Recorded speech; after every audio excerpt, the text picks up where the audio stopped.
Les damos la bienvenida a Mayo en Movimiento. Somos el primer programa radial del Movimiento Mayo, una organización política del campo nacional y popular con perspectiva feminista. La protagonizamos trabajadores y trabajadoras de distintas procedencias. Esperamos seguir construyendo este programa colectivamente sobre los temas que nos convocan a pensar y a actuar.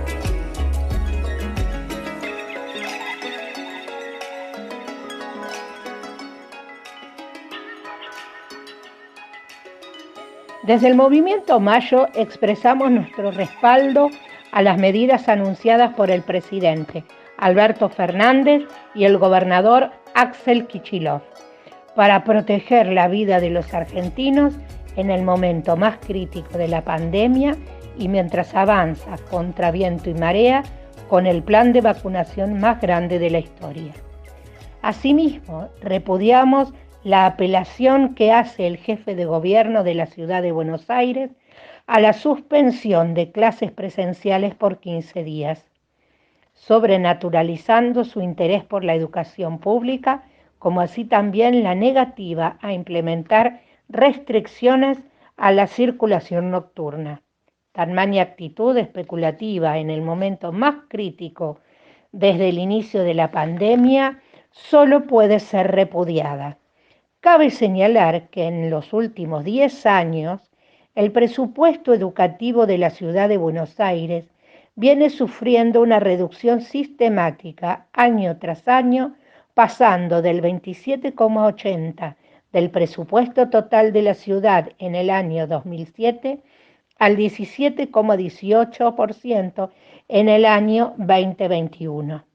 Mientras tanto, el gobierno nacional moviliza todos sus recursos para conseguir vacunas, garantiza su llegada a todo el territorio nacional, continuar ampliando el sistema sanitario, asistir a los sectores más vulnerables, ofrecer ayuda a las empresas que han sufrido pérdidas significativas para que puedan mantener los salarios de sus trabajadores.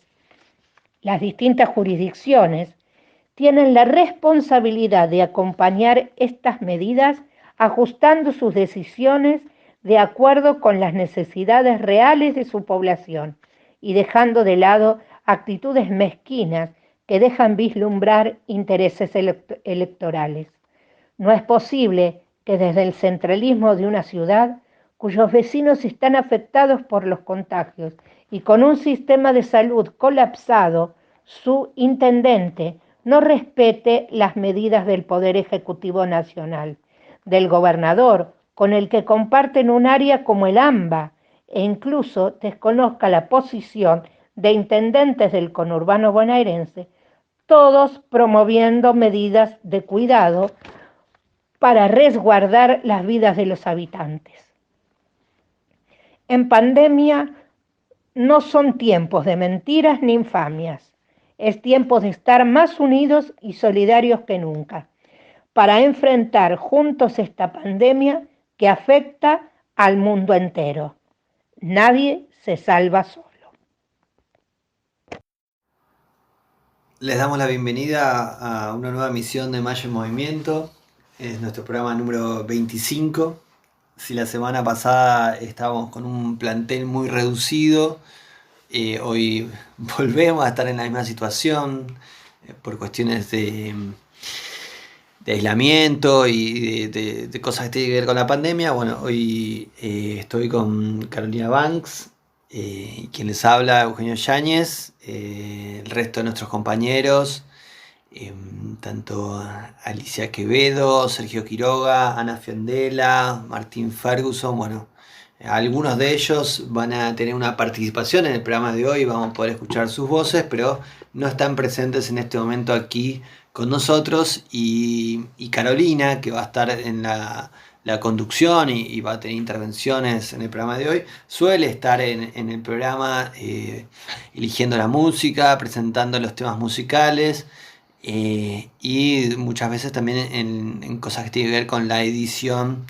del programa y la producción.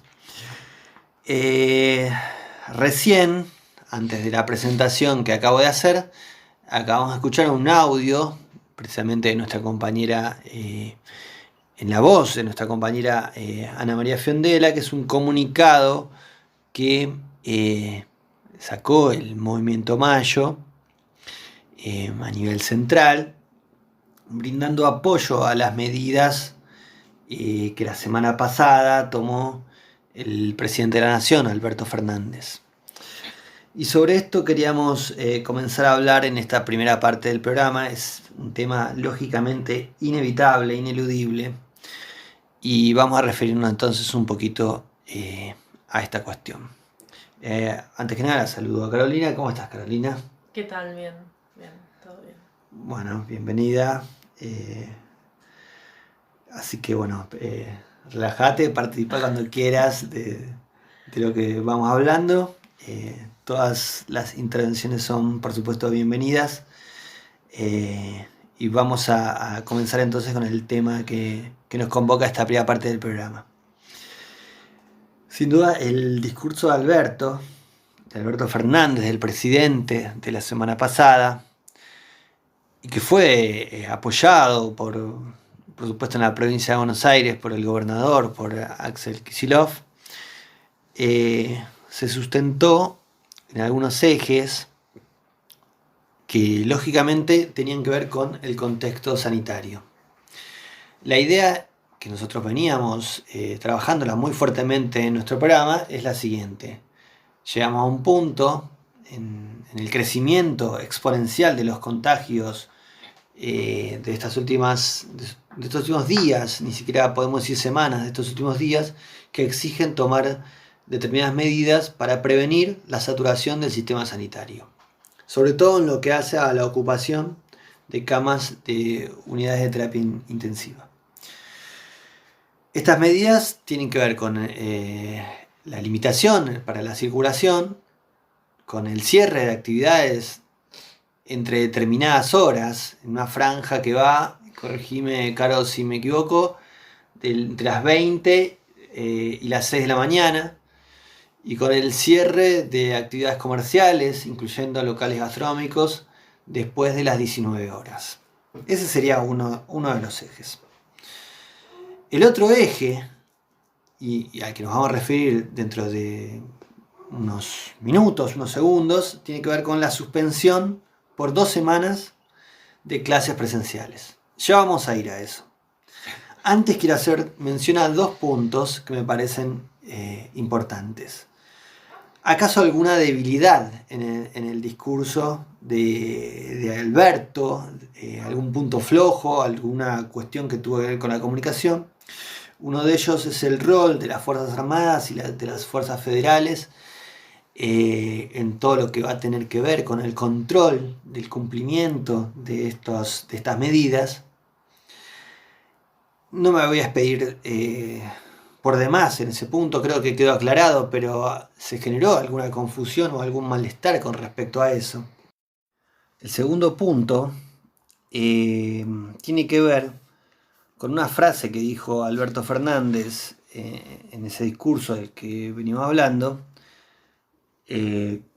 Alberto dijo, algo así como el sistema de salud se relajó.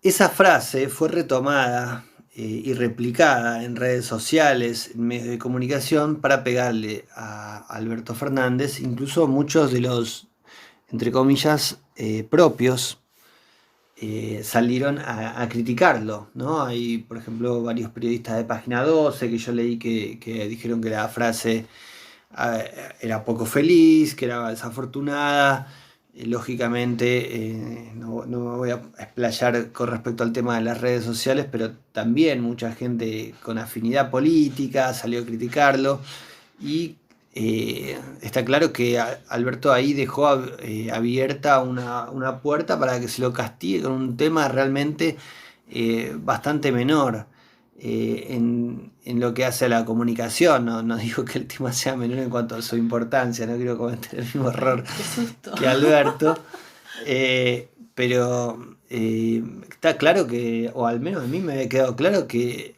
a lo que se estaba refiriendo, y por favor decime si vos coincidís en esto, a lo que se estaba refiriendo era que el sistema de salud había comenzado a abordar patologías, sobre todo en lo que hace a las Sí. terapias intensivas, patologías más allá del COVID. Además, Explícalo vos. bueno, yo seguí un poco el tema por las redes sociales, por Twitter, bueno, Instagram, Facebook, y lo que vi, lo que me llamó mucho la atención fue que, o sea, la frase, todo el discurso que él dio, recortaron y sacaron esa frase, ¿no?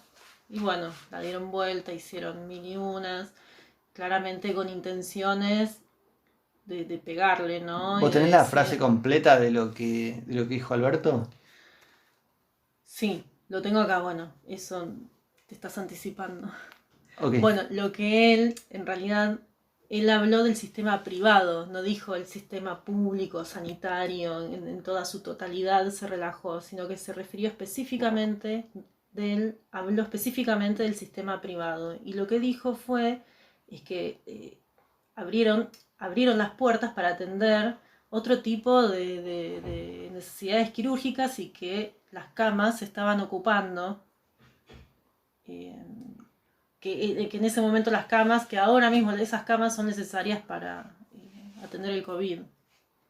Claro, o sea, que como que lo que ocurrió fue que se empezaron a ocupar camas para atender otras patologías, Claro. crónicos, etcétera. Muchas de ellas no requerían quizá demasiada urgencia, pero ante el descenso de casos de COVID que había habido en el verano, no sé, por ejemplo, no sé, se operaba una hernia, por ahí es algo que no condiciona la vida de una persona, pero que en algún momento hay que atenderlo, lógicamente.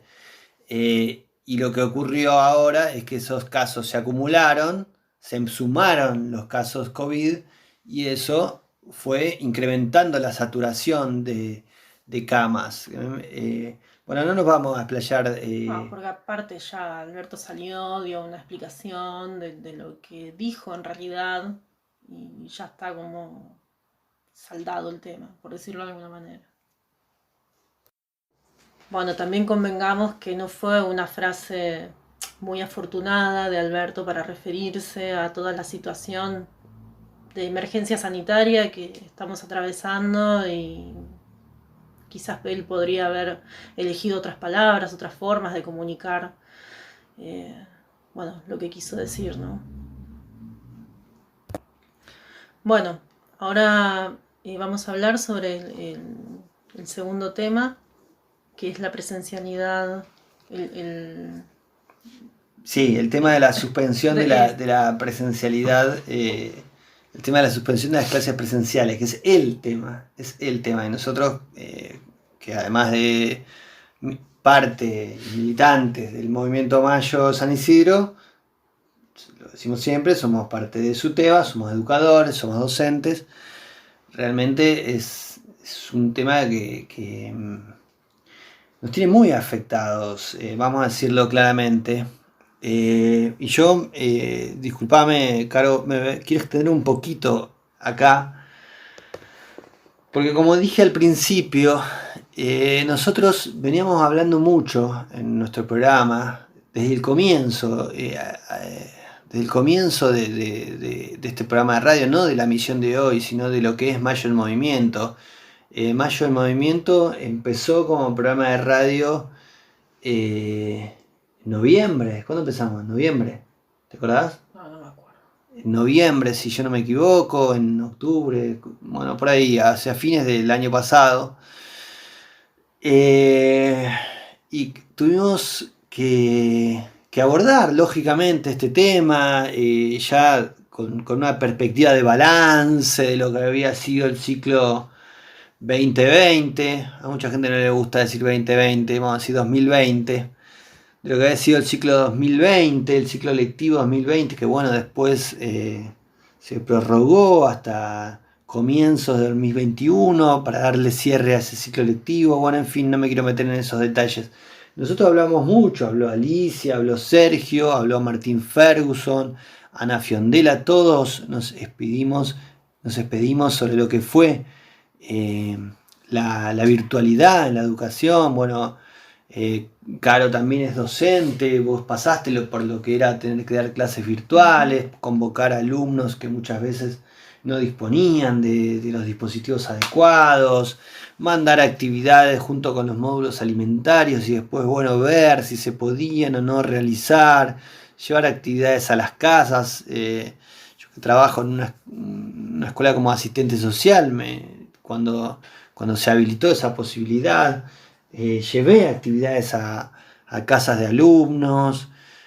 En fin, fue un trabajo arduo, muy duro, pero cuyos resultados, más allá del esfuerzo, de la buena voluntad y la posibilidad de conectividad que tuvieron muchos alumnos, es difícil de poder comparar con lo que es la educación presencial. En eso estamos todos de acuerdo. En eso creo que no hay grieta. En eso estamos todos de acuerdo.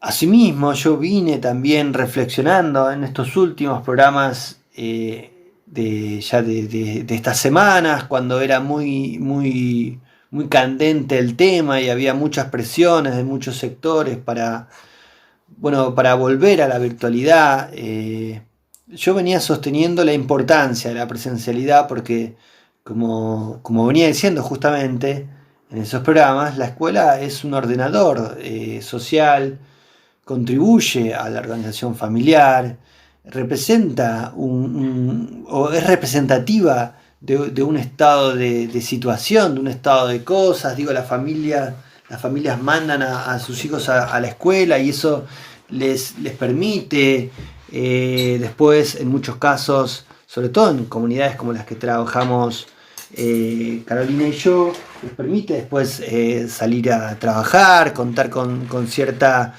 planificación.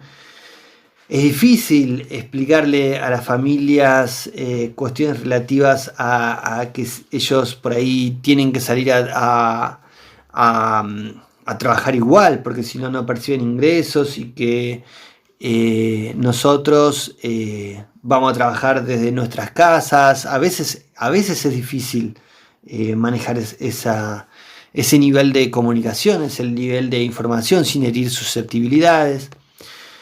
Y por un montón de cuestiones más que ya venimos mencionando en otros programas, bueno, yo verdaderamente vine con un discurso muy fuerte de presencialidad y ahora estamos en un escenario diferente. Digo, nosotros veníamos diciendo también que cuando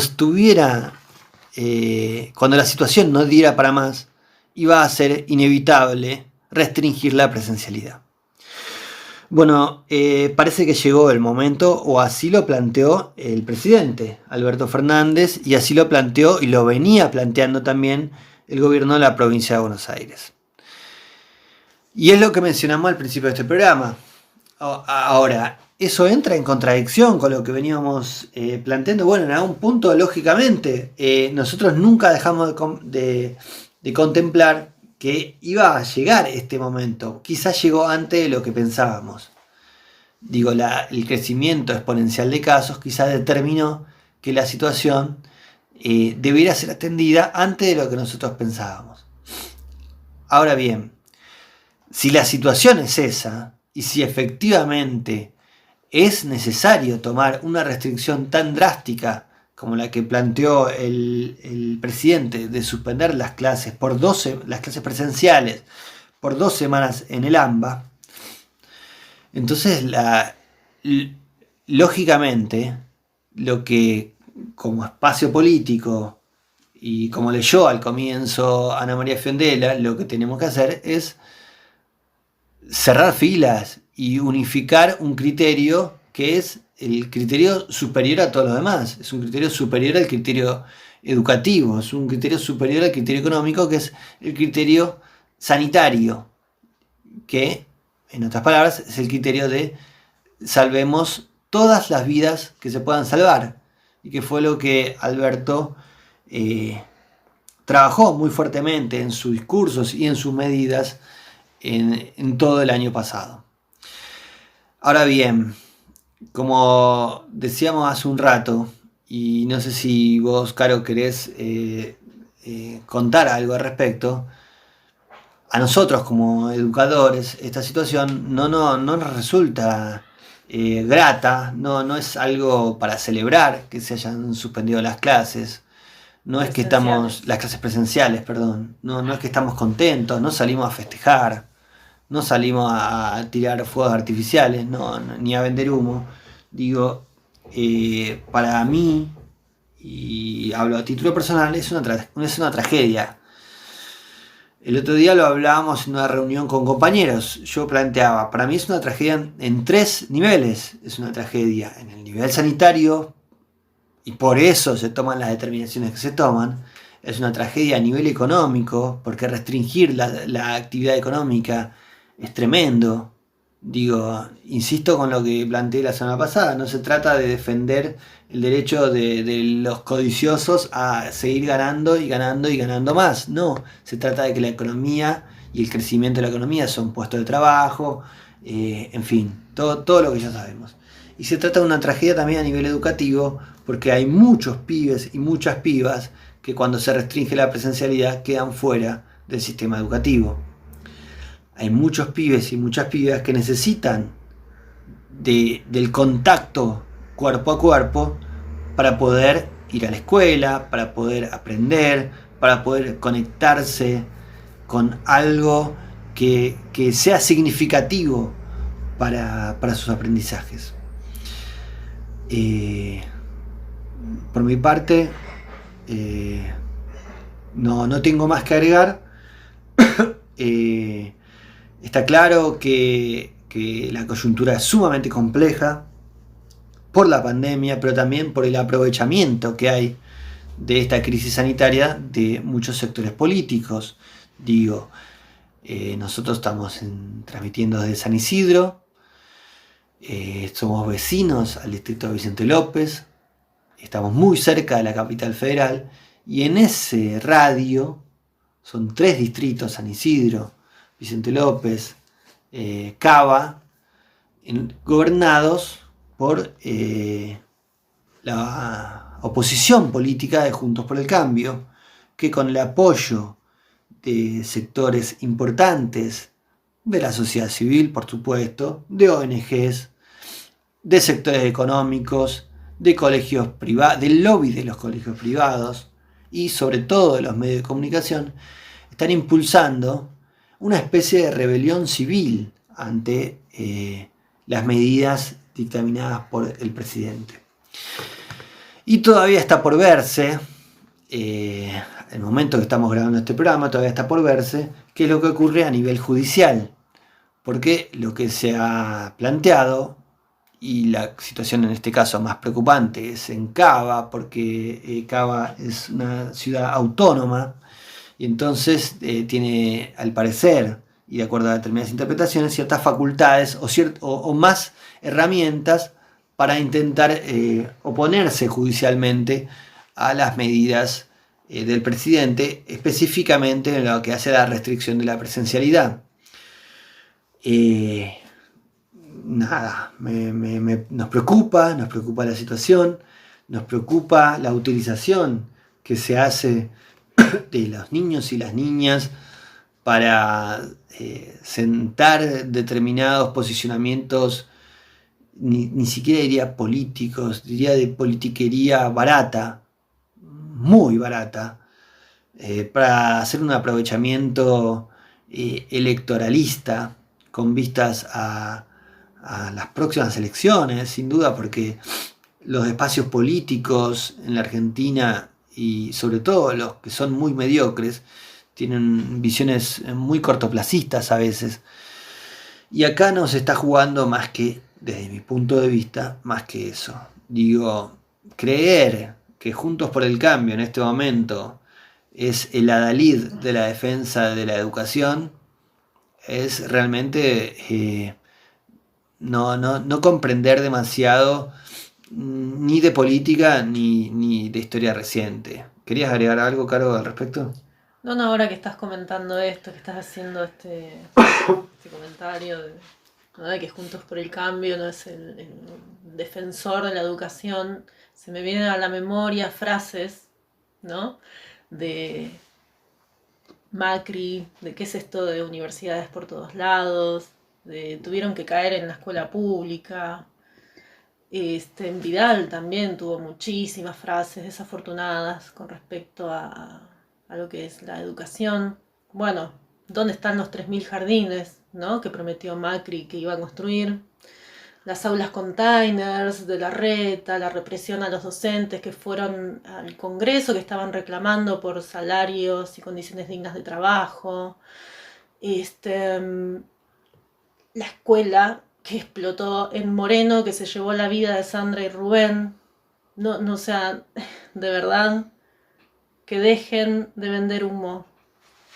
Son unos hipócritas. Es un aprovechamiento político.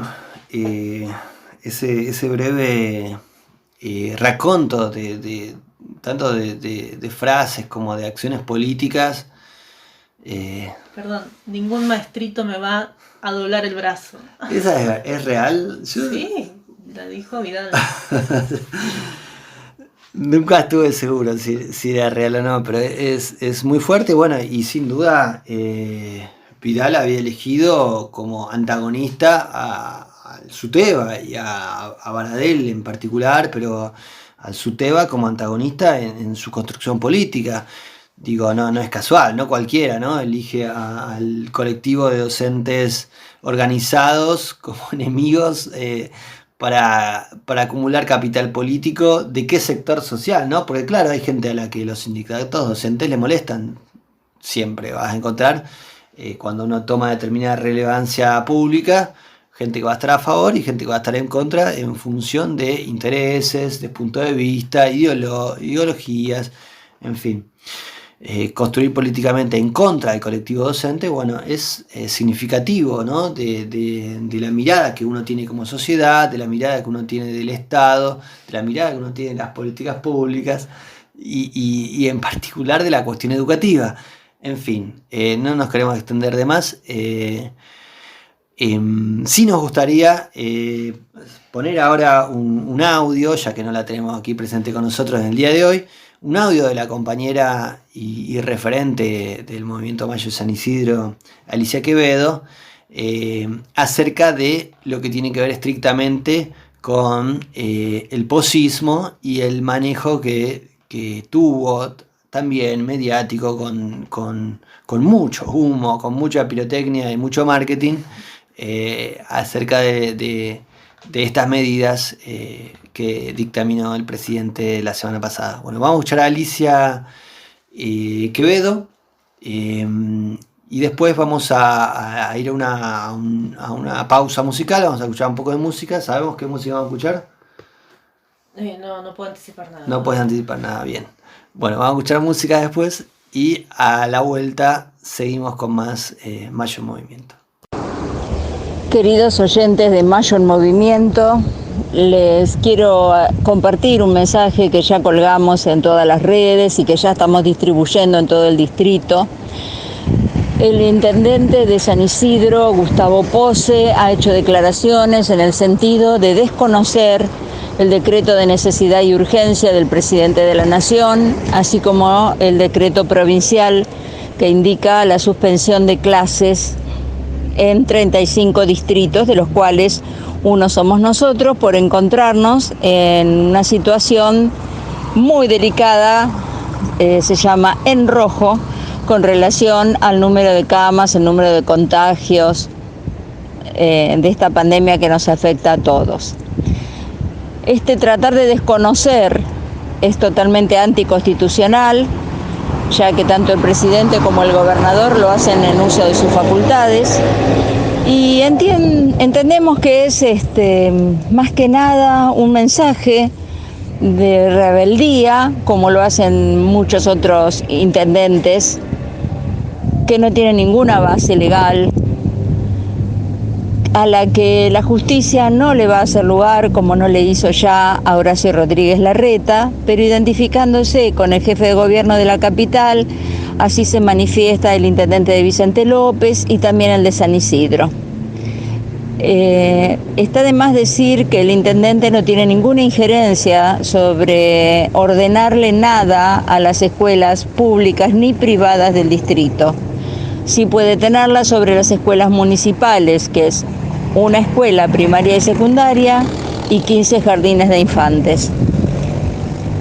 En cualquier caso, es una falta total de responsabilidad, sabiendo que el 70% de los habitantes de San Isidro se atiende por medio de la salud privada, la cual está totalmente colapsada. El resto de los habitantes nos atendemos en los hospitales públicos, que están muy comprometidos y que por supuesto tienen que dar respuesta a aquellos que no puedan ser atendidos en los centros privados. Sabemos que la escuela en sí misma no contagia o no es un foco principal de contagios.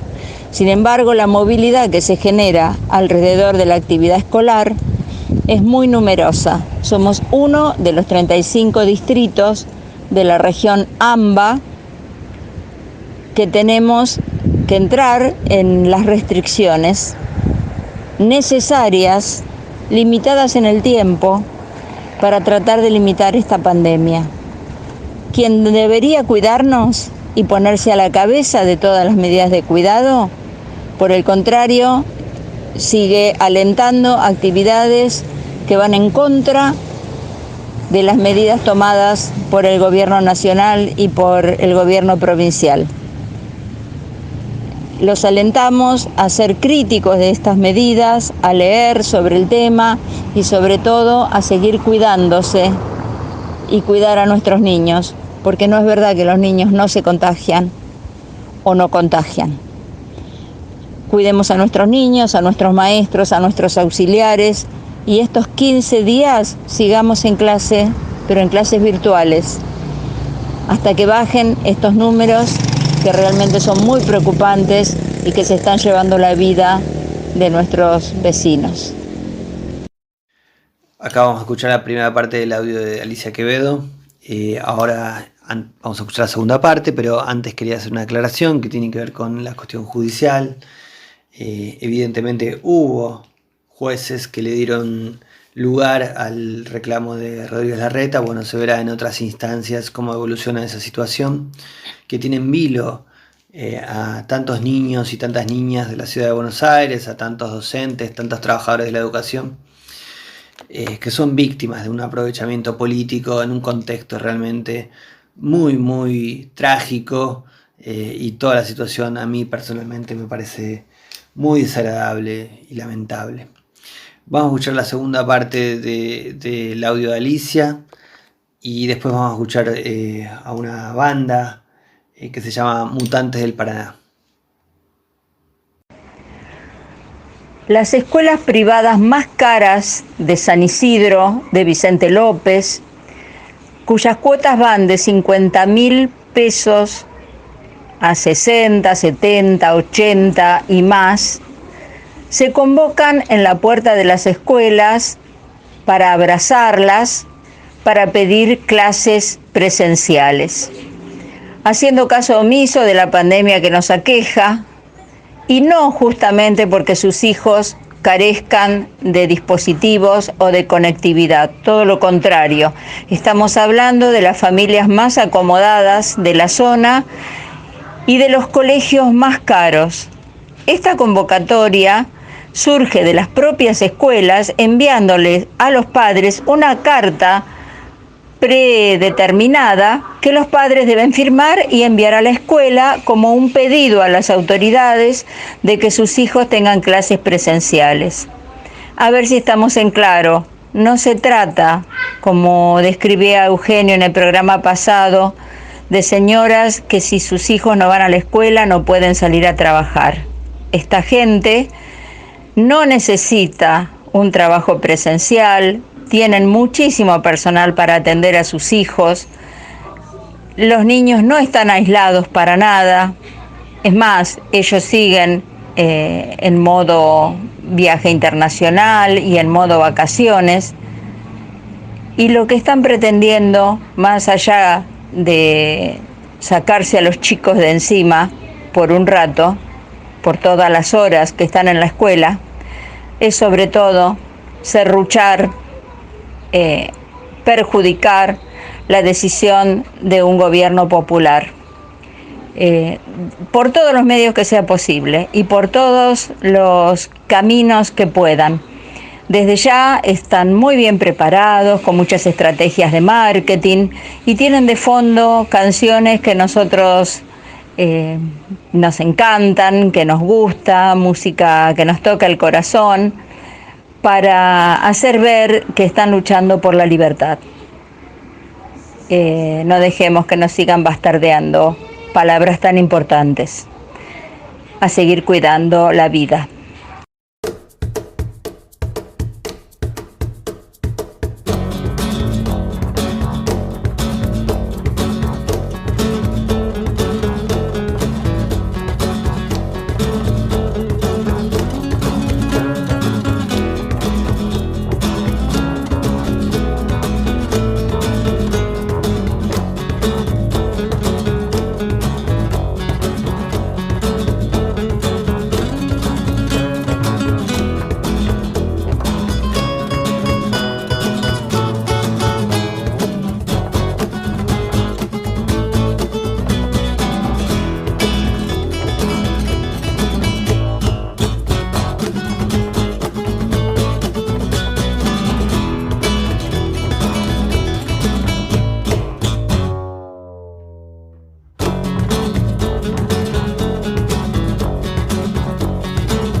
Hola, bueno, quería tomar un tema que para mí es de mucha significancia y de mucha preocupación y estoy seguro que para el resto de lo que nos escucha, para los que compartimos la mesa de trabajo, va a ser lo mismo. Desde el 11 de marzo nos falta Tehuel. Desde el 11 de marzo la desaparición de Tehuel marca de alguna manera un hecho de invisibilización por parte de los medios y gran parte de las redes sociales. Tehuel falta a su casa, Tehuel falta a su barrio, falta de su familia. Tehuel nos falta a todos. Entonces, ante esa desaparición, la pregunta que cabe en relación a la no noticia en los medios es por qué no es noticia en los medios esta desaparición. Obviamente la respuesta no se hace esperar y seguramente la condición de trans por parte de Tehuel es la noticia de la no noticia, es la noticia de lo que falta. Entonces, ¿cuántas cosas se juegan atrás de la invisibilización de la noticia de la desaparición de Tehuel? ¿Cuántas preguntas nos quedan por resolver como sociedad? ¿Cuánto tiempo más nos llevará entender que Tehuel es importante, no solo por su condición, no por su condición de trans? Tehuel es importante porque es parte de nosotros, de nosotros. Entonces, yo quería tomar este tema y simplemente pedir que no nos olvidemos que nos falta Tehuel y que tenemos que hacerlo noticia si no es noticia para los grandes medios, si no es noticia para gran parte de las redes sociales. ¿Dónde está Tehuel? Queremos que Tehuel aparezca con vida, queremos saber quiénes son los responsables de la desaparición de Tehuel, y Tehuel nos importa porque es parte nuestra. Bueno, acabamos de escuchar a Sergio Quiroga y nos sumamos enfáticamente a este reclamo de aparición de Tehuel, por supuesto. Y ahora vamos a escuchar la columna del día de hoy, que estará a cargo de Martín Fioretti. Martín, en este caso, nos va a hablar acerca de afrodescendientes de este lado del Río de la Plata. Así que bueno, sin más, vamos a escucharlo al profesor Martín. Bueno, hoy vamos a hablar de los afrodescendientes en el Río de la Plata, ¿no? En lo que es hoy la Argentina. ¿Por qué no existe un componente social afrodescendiente muy marcado como en otras latitudes de América, ¿no? Como por ejemplo Estados Unidos, el Caribe, Brasil, Uruguay. Bueno, eso tiene que ver por muchos factores. En el Río de la Plata no hubo un alto cargamento de esclavitud. Sí los hubo, y muchos. Y los que había fueron utilizados muchos para la guerra de la independencia, y también hubo una mezcla importante en la población, mucho en el interior, no tanto en el Río de la Plata, pero no existía quizás el prurito que sí había en otras latitudes, en esa mezcla racial, social, étnica. Pero bueno, ahí me voy a basar en base a un artículo de un historiador llamado Ricardo Rodríguez Molas, que tiene un artículo que se llama El negro en el Río de la Plata. Y él empieza diciendo que con frecuencia se califica de buena la situación de los esclavos en el Río de la Plata, ¿no? Uno cuando ve los actos escolares ve el negrito vendiendo alegremente las velas. Bueno, quizás la situación no era tan trágica como en otras regiones, como dije anteriormente, pero la situación jurídica era considerada una cosa. También hay algo que se dice muy a menudo, es que la Asamblea del año 13 hizo desaparecer la esclavitud. Y bueno, nada más inexacto, pero después vamos a hablar un poquito de eso. Como decía, en el aspecto jurídico, el esclavo era considerado una cosa. Y esta condición, la condición de esclavo, se obtenía por línea materna. El hijo de una esclava, era esclavo, a pesar de que su padre hubiera sido blanco, por ejemplo. Bueno, ser blanco significaba tener los privilegios que podía tener una persona para llegar a algún cargo administrativo, ¿no? En la administración colonial, en el comercio, podía acceder a la educación. Todo esto era vedado a los negros, los mulatos, los zambos. Si eras blanco y tenías ascendencia negra, judía o morisco, también era un agravio, porque estábamos en una sociedad rígidamente estratificada. perdón. En las colonias españolas los blancos despreciaban, ¿no? Como en la Europa de aquel entonces, todo lo que eran los trabajos manuales. Ser blanco, criollo, es decir, blanco nacido en América, o peninsular, es decir, nacido en la península ibérica, te posicionaba socialmente por encima del mestizo, del negro, del indio, motivo que impulsó que muchos peninsulares pobres se trasladen al Río de la Plata, ¿no? O a América, o al Nuevo Mundo, ¿no? Para el peninsular, para el español peninsular o el criollo, obtener algún cargo público, si quería obtener algún cargo público, debía presentar testigos y árboles genealógicos que demostraran la pureza de su sangre y la ausencia de la llamada, entre comillas, mala raza, es decir, negro, indio, judío, inclusive. Que no debía tener esta mala sangre o mala raza 3 generaciones anteriores. Debía demostrar eso. Había una concepción racista muy importante en la sociedad y un falso rumor, ¿no? Por ejemplo, cuestionando el origen español de una familia, eso bastaba para difamarla a la familia. El hombre mulato, que era la mezcla entre un blanco y un negro, es una denominación despectiva, ¿no? Haciendo alusión a la mezcla entre un caballo y un burro, la mula, ¿no? De ahí la palabra mulato. Bueno, la estructura social posicionaba al blanco en la cima de la sociedad y el negro en la base. Este no tenía posibilidad de movilidad social alguna, por medio del matrimonio, obviamente que no. El mestizaje era más frecuente en la campaña, ¿no? Cuando hablamos de la campaña hablamos de las zonas rurales de la ciudad del Río de la Plata, y en el interior, obviamente, y hay que decir que era ilegal, ¿no? La mezcla esta, es decir, el mestizaje era ilegal, y eso no quiere decir que no existiera.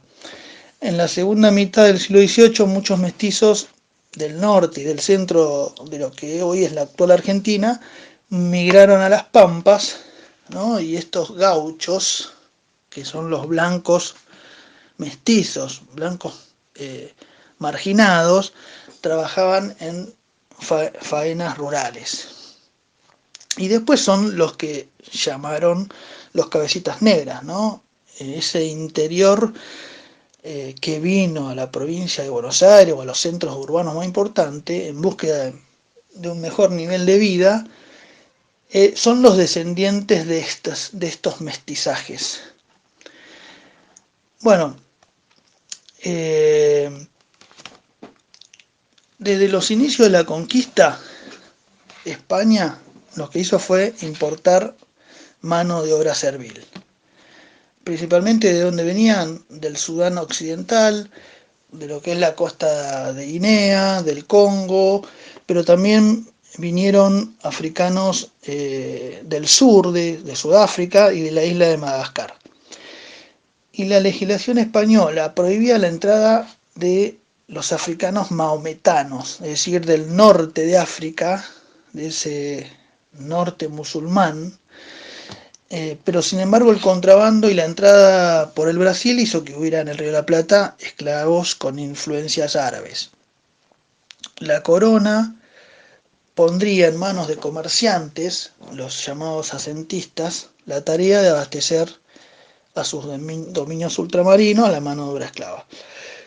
El cruce del Atlántico se realizaba en veleros, en barcos llamados tumbeiros, ¿no? Porque de ahí viene la palabra tumba. ¿Por qué? Porque no llegaban a destino entre el 30 y el 40%, es decir, entre el 30 y el 40% de la carga de esclavos moría en ultramar. Obviamente se los tiraba en el medio del océano, ¿no? Estamos hablando del siglo XVIII. Cuando llegaban al puerto, los funcionarios reales cobraban los impuestos correspondientes del asentista, ¿no? Y en señal de conformidad se los marcaba con un metal al rojo vivo, como un animal. Esto se lo llamaba carimbo. Bueno, igual esta costumbre se la deja sin efecto a fines del siglo XVIII. Las difusas fronteras entre la zona española y la portuguesa, en lo que hoy es el norte del Uruguay, en ese momento llamado la Banda Oriental, provocó el ingreso ilegal de esclavos. Y obviamente con la complicidad de las autoridades virreinales. Por ejemplo, Colonia de Sacramento, hoy es la ciudad de Colonia, ¿no? Que pasó de manos portuguesas a españolas, constituía un centro de contrabando de mano de obra servil en el Río de la Plata. En 1750 quedó sin efecto el monopolio de los ingleses que tenían para comercializar esclavos en el Río de la Plata. Y bueno, van a ser los peninsulares los que participen de este comercio. Primero la corona lo que hacía era conseguir permisos para comercializar y luego con el Reglamento de Libre Comercio de 1778 se liberalizó este comercio, pero en buques de bandera española. Al otro año se extienden permisos a las naciones neutrales. A fines del siglo XVIII, que coincidía con la Revolución Industrial en Inglaterra, y es así que los ingleses comienzan una vigorosa campaña para abolir la esclavitud. Pero los ingleses, la burguesía inglesa, no lo hacía por razones humanitarias, esto ya lo sabemos, ¿no? Sino que esto radicaba en la necesidad que tiene el sistema capitalista, ¿no? De la mano de obra libre y asalariada. Es decir, trabajadores libres, asalariados, que son capaces de consumir lo que producen. Carlos IV, que era el rey de España, amplió la libertad de venta de esclavos en respuesta a las tentativas abolicionistas de los ingleses, ¿no? Y el temor de perder las fuentes de abastecimiento en la costa de África. Bueno, la venta de esclavos generaba ganancias extraordinarias. Según algunos datos, a fines, por ejemplo, del siglo XVIII, un esclavo se pagaba en la costa de Brasil entre 90 y 120 pesos. En Buenos Aires se duplicaba esa suma y en Lima se triplicaba. El comercio se realizaba de la llamada forma triangular, que es una forma inglesa, ¿no? Los comerciantes criollos y españoles que traficaban con cueros y seres humanos utilizaban este sistema, ¿no? Se remiten cueros secos a España, con él con el dinero se compraban manufacturas, luego se dirigían a las costas de África, donde mediante operaciones del trueque adquieren esclavos y estos eran llevados a América. Bueno, la crisis del orden colonial, ¿no? Y lo que fue las llamadas guerras napoleónicas, son el comienzo de la decadencia de la trata de esclavos. Recién, 2 años después de la Revolución de Mayo, ¿no? El gobierno lo que hace es prohibir el ingreso de naves esclavistas al Río de la Plata. Y aunque las guerras de independencias, ¿no? La Revolución de Mayo, la Guerra de Independencia, algunos esclavos obtenían su libertad porque eran enrolados, porque eran donados por esclavistas, ¿no? Para las guerras revolucionarias, para la guerra independentista. Estos negros que obtenían su libertad debían soportar rígidas normas que había en ese momento, ¿no? Por ejemplo, todos tenían que estar tutelados, no podían portar armas si no estaban en el ejército, ¿no? No podían andar libremente de noche, a las mujeres se les prohibía andar con joyas, etcétera, un montón de normativas que los hacían inferiores. Y bueno, y también los castigos corporales de los negros libres eran más duros que los blancos, ¿no? Los azotes que se les aplicaban para un negro libre era más duro que para un blanco. La Revolución de Mayo se preocupó de mejorar las relaciones entre amos y esclavos, pero comenzó un proceso de este mejoramiento en los últimos años de la Guerra de Independencia. A pesar del espíritu que tenía la Asamblea del año 13, los castigos corporales siguieron aplicándose, ¿no? Y esta costumbre perduraría hasta fines del siglo XIX. La educación también, como dije en principio, estaba impedida a los esclavos o a los negros libertos. Las tendencias abolicionistas, o al menos en parte, que llegaron con la Asamblea del año 13, ¿no? Que una de las cosas que planteaba era que todo esclavo que se introducía desde el extranjero quedaba libre. Entonces los portugueses empezaron a poner sus críticas, ¿no? Porque muchos se escapaban por esas fronteras difusas y al entrar al Río de la Plata, a las Provincias Unidas del Río de la Plata, quedaban libres. Entonces los portugueses se quejaron ante el gobierno y la Asamblea puso una salvedad en aquellos que provenían del Brasil. Y además, más tarde, llegaron a dejar pasar esclavos que venían con extranjeros en calidad de sirvientes, ¿no? Entonces se fueron flexibilizando algunas medidas de la Asamblea del año 13 en cuanto a la esclavitud. La participación de los esclavos en la Guerra de la Independencia y en las guerras civiles que continuaron constituyó, junto con otros factores, a la disminución de la población negra, como dije en un principio, tanto en Buenos Aires como en el interior. En la década de 1820 y 1830 hay decretos y contradecretos de prohibición de venta de esclavos, ¿no? Que introducían los extranjeros, por ejemplo.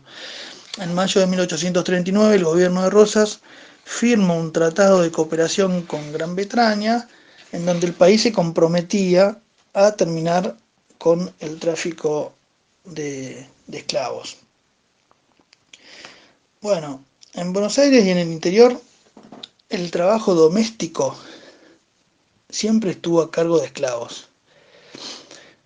Estos vivían en la misma casa que sus amos, sus hijos se criaban con los hijos blancos. Las mujeres esclavas acompañaban a misa a las amas, los esclavos también podían ser alquilados y los comerciantes, funcionarios y hacendados constituyen los principales propietarios de esclavos. Gran parte de los trabajos que se realizaban en las estancias los realizaban los negros. Solo en tareas periódicas, que son las yerras y los apartes, ¿no? de los animales, del ganado, intervienen contratados, ¿no? Los llamados gauchos, ¿no? Que son mestizos, criollos y mestizos. Antes de su expulsión, ¿no? Los jesuitas empleaban en sus estancias mano de obra esclava. Los jesuitas fueron expulsados en el marco de las reformas borbónicas a fines del siglo XVIII. Esclavos y negros libres desempeñaban trabajos artesanales de carpintería, zapatería, sastrería, herrería, peluquería, albañilería. Bueno, a fines del siglo XVIII existía una población blanca marginada, sin ocupación fija. Poco antes de la Revolución comienzan las medidas represivas sobre esta población, pues el robo de las haciendas era habitual. Bueno, y eso genera toda una crisis en el sistema esclavista, ¿no? Por esta demanda de mano de obra. La guerra de la independencia y la necesidad de soldados, da cierta solución a este aumento de la población sin actividad fija. Y como decía al principio, la Asamblea del año 13 determinó la libertad de vientres, entre comillas, acordando la libertad de todo niño nacido, ¿no?, con posteridad de ese año. Pero cuando la ley se reglamenta, se desvirtúa el espíritu de la misma, ¿no? Los nacidos con posteridad 1813, estos niños continuaban bajo la protección de sus amos hasta los 20 años, que se lo denominaba el derecho de patronato. Y recién en 1852, ¿no?, la Asamblea Constituyente que hizo la Constitución que se dictó en 1853, dispondrá la libertad de todos los esclavos existentes. Bueno, como dije antes, la necesidad de hombres para la guerra de la independencia hizo enrolar esclavos en los ejércitos patriotas. La infantería negra constituye en determinados momentos más de una cuarta parte de las tropas. Las autoridades revolucionarias confiscan esclavos a españoles, europeos y también a criollos, pero a estos últimos los indemnizaban. Gran parte del ejército de los Andes estaba formado por esclavos.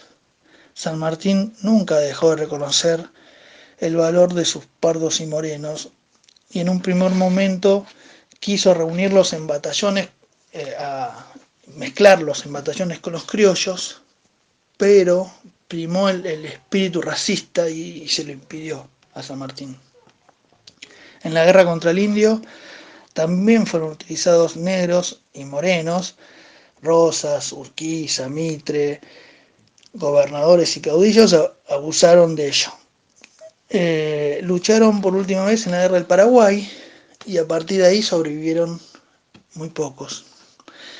Así que, bueno, esto es más o menos un panorama de la situación jurídica y social, ¿no?, del llamado negro en el Río de la Plata, en base al artículo de Ricardo Rodríguez Morlas. Bueno, muchas gracias.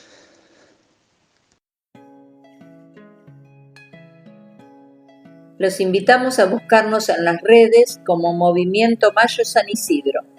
Estamos en Facebook, Twitter, Instagram y YouTube. Pueden dejarnos comentarios o sugerencias. Nos despedimos hasta la próxima.